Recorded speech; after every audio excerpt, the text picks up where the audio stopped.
Circulation मैंने आपको कल बता दिया था। आज मैं आपको समझाने का कोशिश कर रहा हूँ डबल ब्लड सर्कुलेशन। ठीक है, डबल ब्लड सर्कुलेशन इंपॉर्टेंट है एग्जाम्स के लिए भी और टर्म भी इंपॉर्टेंट है। जब राइट ऑट्रियम में सबसे पहले ब्लड आएगा, कहाँ आएगा? राइट ऑट्रियम में।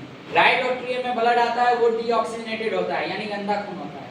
मैंने आपको बता चुका है शरीर में गंदा खून को कैरी कौन करता है? वेन्स या आर्टरीज?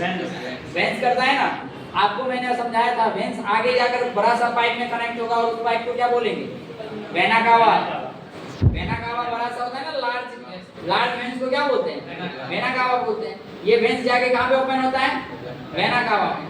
देखिए यहाँ पे वेना कावा दो दिखाएगा आपको, इंफेरियर वेना कावा और सुपीरियर वेना कावा।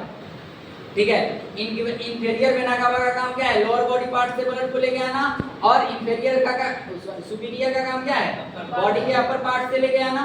जब दोनों जगह से डीऑक्सीजनेट ब्लड लाइट ऑट्रियम में आ जाता है, तब इसको वाल्व के थ्रू किसमें पास किया जाता है? Left ventricle, sorry right ventricle में। किसमें पास किया जाता है? राइट वेंट्रिकल में। राइट वेंट्रिकल में जाने के बाद फिर से आप देखिएगा यहाँ से पुल्मोनरी आर्टरी निकलता है। कौन निकलता है? पुल्मोनरी आर्टरी। अभी तक ब्लड कैसा है? डीऑक्सीजनेटेड है। ध्यान रखिएगा, अभी तक ब्लड डीऑक्सीजनेटेड है, लेकिन फिर भी यहाँ से निकलने वाला पुल्मोनरी आर्टरी कहलाता है। अर्थात आर्टरी ऑक्सीजनेटेड को कैरी करता है, लेकिन ऐसा आर्टरी जो डीऑक्सीजनेटेड को कैरी करता है उसको पुल्मोनरी आर्टरी कहते हैं। वो यहाँ से लेकर कहाँ जाएगा? लंग्स में। कहाँ जाएगा? लंग्स में। अच्छा, ब्लड शरीर से कहाँ आया? ब्लड शरीर से कहाँ आया? एक बार आया ना, एक बार आया ना, फिर यहाँ से बाहर निकल गया, निकल गया ना। अब लंग्स में गया।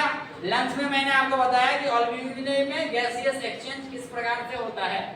गैसियस एक्सचेंज के दौरान कार्बन डाइऑक्साइड को बाहर किया जाएगा, ऑक्सीजन को डाला जाएगा, ब्लड प्यूरिफाइड हो जाएगा, ब्लड ऑक्सीजनेटेड हो जाएगा। अब वहां लंग्स से ब्लड किस में आना है? हार्ट में। तब वहां से जो आएगा वो किससे? पुल्मोनरी वेन से आएगा। आप जानते हैं वेन गंदा खून को कैरी करता है, लेकिन वहां से अच्छा खून लाएगा, इसलिए उसको पुल्मोनरी वेन। ठीक है, तो ऐसा वेन जो अच्छा खून को कैरी करता है दैट इज कॉल्ड पुल्मोनरी वेन। अब पुल्मोनरी वेन जब इसको लेके आता है तो फिर से तो एंट्री होता है ना हार्ट में। हार्ट में होता है ना, इस बार लेफ्ट साइड होता है। तो अगर जो हार्ट में एंट्री हुआ तो हार्ट में कितने बार एंट्री हुआ? दो बार। अब दो बार एंट्री हुआ तो सर्कुलेट हुआ ना ब्लड। पहले यहाँ से आया, इसमें आया, इसमें से नीचे आया, यहाँ से पुल्मोनरी आर्टरी से निकला, पुल्मोनरी आर्टरी से लंग्स में गया, लंग्स में प्यूरिफाई हुआ, लंग्स में प्यूरिफाई होने के बाद पुल्मोनरी वेन से ये हार्ट में आया, और हार्ट में आने के बाद वापस से ये क्या हुआ? यहाँ से फिर अब जुड़ेगा, इसके साथ आर्टरी जुड़ेगा, इसके साथ वेन जुड़ेगा, जहाँ पे जंक्शन बनेगा वो कैपिलरीज होगा। यहाँ से जो आर्टरी ट्रेवल करेगा ना, वो आर्टरी क्या करेगा? ऑक्सीजनेटेड ब्लड को कैरी करेगा, और वेन्स जो कैरी करेगा वो डीऑक्सीजनेटेड करेगा। इतना आसान है।